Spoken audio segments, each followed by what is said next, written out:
and welcome to Highbrow, Lowbrow. I'm your host, Shaun. With me here is Roun Sensei. Each week we get together to discuss a well-regarded, highly acclaimed film against a cheesy blockbuster. Basically an artsy-fartsy film versus a mindless good time. So, as you guys know, Shaun picks the highbrow, I pick the lowbrow, but every time we pick the genre. One of us picks the genre. And last time he picked the genre, this time it was my turn. So I decided, you know what, let's pick a little bit more specific kind of genre. So I picked fantasy time travel. So fantasy time travel seems very specific because time travel usually involves some sort of sci-fi element. So it was pretty difficult trying to figure out what could be fantasy, what could be time travel, and what could be highbrow all at the same time. Do you feel like you had a problem with that, Ron? Not for a lowbrow film because there's a variety. I specifically threw it to Shaun because I wanted to see what he's going to pick. What did I pick for a highbrow film that was fantasy time travel? Well, I picked Darren Aronofsky's The Fountain. A man travels through time on a quest for immortality and to save the woman he loves. As a 16th century conquistador, Tomas searches for the legendary Fountain of Youth. As a present-day scientist, he desperately struggles to cure the cancer that is killing his wife. Finally, as a 26th century astronaut in deep space, Tom begins to grasp the mysteries of life, love, and death. So, Ron, what did you think of this highbrow fantasy time travel film? I forgot about this film. I've seen it a while back, but I forgot about it. And right, after in the beginning though, I was like, where is the time travel aspect of this? The conquistador part didn't really make sense until the last bit.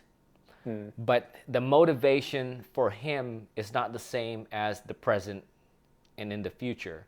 And so that's why I'm saying, without the strong actors and without a competent director actually making it work, for me, this movie is all about the performance because the narrative was whack. That's what I feel like. It could have been so epic. Yeah. The movie could have been so epic, so romantic, because there were parts of it where you're like so emotionally invested, especially the present. Hugh Jackman, and he's just not willing to give up. And Rachel Weisz, she already accepted it, but he's not willing to do it. When you see the tattoos in his body, when you know that one pinprick, when you breach his skin and blood falls out, that's just one pinprick, and you see all the tattoos in his body, and you know how much time has passed, and you see how much tattoos he's had. It's a subtle storytelling that says a lot without exposition. A lot of this film is told that way, because the story really didn't work because the setup for the past didn't really work until the last bit when you're like, oh yeah, that's right, where really the time travel appears. Because in the beginning I was like, Shaun, this is not a time travel, you're like going into the thing. But then when he attained nirvana or like enlightenment, he managed to go back into his past. Maybe did he go back in his past, or maybe only in his mind? We don't know, right? Yeah. The movie didn't make it clear, but he went back and changed things that happened, but not really change the outcome of things. Yeah. But more in the emotional sense of he finally managed to cope with whatever happened, and he managed to deal with whatever happened in the past. So he managed to go back to the conquistador and finally present himself as a fucking Buddha flying to the Mayan guy. Yeah. And so the Mayan guy didn't kill him, and he eventually went to the actual the tree of life, and he became the tree himself. But he so failed, right? And then in the modern times he failed, even though he keeps seeing visions of his future self when he was an enlightened Buddha. But he managed to find a cure to actually make the tree of life become a bubble spaceship going into a dying star. Yeah. I do have to apologize. I don't really feel like it is a time travel film.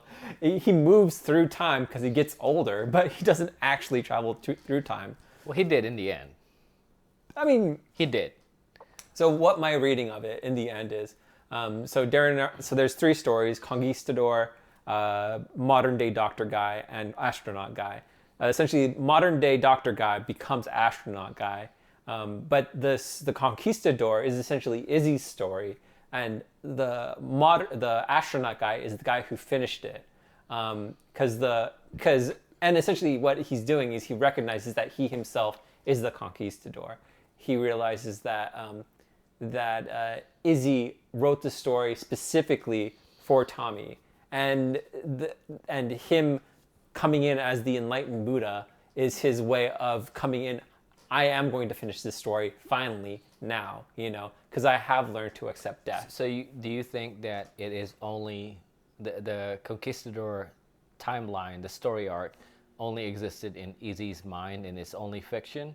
Because the way I saw it was that the implication is that happened because it really happened to them, and they're kind of like a starstruck kind of lovers that failed and then reunited in the present time, and then they failed again, and then they did it in the future because I don't know. The Conquistador story I think works for me, or is fine-ish, because it exists such as a presentation of Izzy to Tommy. Like, I see you as this, and I see you serving such a noble cause, and you existing as this person, but you got to let go. You got to finish it. You got to see this story to the end, because you have to recognize what this is. You have to recognize what's going on now. You have to recognize what the Conquistador had to do for the Mayans. He had to die for new life, and you have to die for new life. And and he never finishes the story until the end of the film, until maybe 6,600 years later or whatever, because he has to because he never learns to accept death, which is like essentially the crux of this story. I mean, even with this current film, it's not a bad film. I'd watch it again. I recommend it. I'd watch it with my girl. However, it kind of missed that epic level of film. It's just good, but not epic. I would have been willing to just give myself to it. Yeah. But, I wasn't gushing like a fountain. All right, Ron. So that's our thoughts on the film Fountain. What's up next, Ron? Well, so because of the last film and Shaun was hating on my pick, I thought that we should give it a day because it's such a powerful performance. And I wanted kind of like to clean the palette a little bit because I know what's coming. I haven't seen this movie since I was 10 years old. So it was very vague, a very vague remembrance to me. But fantasy time travel to me, I always thought of the movie Warlock. Warlock is a 1989 American supernatural horror film produced and directed by Steve Miner and starring Julian Sands, Laurie Singer, and Richard Grant. The story concerns an evil 17th century warlock who flees to the 20th century Los Angeles, pursued by a witch hunter, basically a Simon Belmont. Okay, Shaun, you first. What do you think of the movie? So, Warlock, I thought it was a fun 80s-ish film. The story was fine. I did like the cast of characters more than the usual 80s films, because they had the sort of young girl and then the dude back from the olden days, and there was sort of that weird chemistry. I didn't think it was bad. I just thought it was a generally pretty fun romp. Julian Sands is the bad guy, hams it up to a good degree, and he has a lot of panache. So I had a good time with him. In a place I would recommend it. If you're watching at home and you're like want to watch a movie for like an afternoon or whatever, I would say, hey, you can put this on and have some fun with it on the background or even on the foreground. It's a good time. But yeah, I don't know. I honestly don't have too much negative or too much great to say about this film. I feel like it was just a decently fun film. After Fountain, we were supposed to watch it, but then I was like, hey, hold on, like let's watch it tomorrow. Yeah. Because Fountain is so powerful. And I've, like I said before, I saw this when I was 10 years old. I don't know how it's gonna come at me. Yeah. Right? I don't really remember a lot of Warlock, but I remember I liked it when I was a kid. Let's put it. I remember he time traveled. It's like a Terminator. It's like a Terminator like a from the past. Medieval Terminator. Right, yeah. medieval Terminator. Yeah. One motherfucking evil, fucking super powerful guy versus a just human who's a witch hunter. And, they really stuck with the whole witch thing. There was a scene there where he went to, I think it was Colorado. He was talking to a kid who doesn't go to church. And this little boy was like, oh, witches ride on broomsticks to fly. And, you're not a witch. How do you fly? Yeah, because witches are girls. And he's like, witches can be guys too. What do you need to fly? And he just starts laughing at the little kid, pushing him in the seats, the swing. And then later on, he's cooking his fat. Yeah. The skin on his fat. Yeah. And he's drinking it because that's what he needs to fly. And I like that they portrayed it that way, and because it's just it's in the 80s. Yeah. And it seems like it was very ahead of its time, and I'm glad that it was done that way in a very tasteful way, but it's still a very lowbrow, cheesy film. I don't know if it was ahead of its time, but I think that's the charm of it, because essentially it feels a very 80s-ish film, but I feel like with a lot of 80s films, they do have a very sit-down, watch them quality to them, where their stakes were never that high. I mean, they are high because the entirety of the fate of the world is on hand. I mean, in a personal level, she's gonna fucking die, and he's not gonna go anywhere. But the stakes were absolutely high. But in terms of like personal investment, I like, how much personal can you get? no, like you get it, but then you're not like, there's no heavy, you're not heavily invested in it. You get the pacing of the story, but I'm not like, I'm not revealed anything or I'm watching a thing. I'm not okay. So adhered to anything. As the audience, him being a highbrow guy. Yeah. But in terms of the characters, they are invested. Well, for sure. Yeah, the characters are always invested. So that's what I'm saying. Like, their motivations are there. I mean, they don't have a choice. Their motivations are for sure there.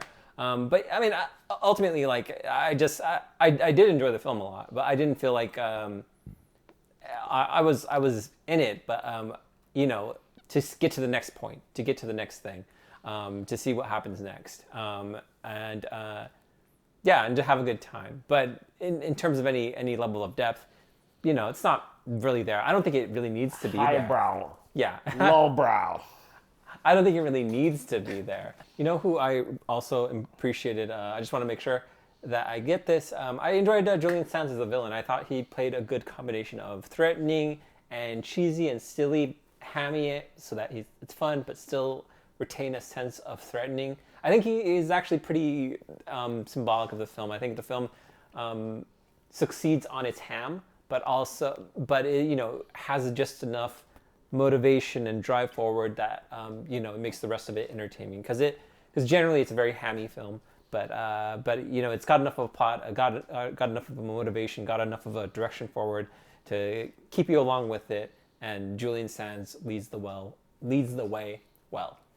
So that's what we thought of the lowbrow pick, Warlock. Next up, we'll decide which one we liked more. All right, Sean, you go first. So the film I ended up choosing was, The Fountain. It was just a more affecting film. I did have a lot of fun with The Warlock. I think it's a film that you can always sort of put on the background and have a lot of fun with. But The Fountain will have a lasting impact on me. I thought it was interesting and poetic and sweet, and Darren Aronofsky can always sort of bring it in terms of filmmaking ability and presentation. So I had to go with him on this one. I don't agree with any of that. Darren Aronofsky, Hugh Jackman, Rachel Weisz, all powerful powerhouse performances, direction, and everything. I will watch Fountain again. I'll watch it with my girl. Want to make her cry. But Warlock. I mean, come on, man. 1989. How long has it been? And it still stands. And you can still watch it. It's like Evil Dead. It's like the Commando. It's like Predator. It's like these things. Fantasy action, fantasy time travel. They don't do these films anymore today. So you got to look back. You watch it again. It's so good. There's a reason why there are sequels that fail. There's a reason why it's still being watched today. There's a reason why people are still referring to, whenever Julian Sands is mentioned, Warlock. So I got to go with Warlock. Nothing against Fountain. Like I said, I'll watch it again, but Warlock is my pick. All right. So be sure to tune in next time when we try to find out who was right. Shaun or Roun.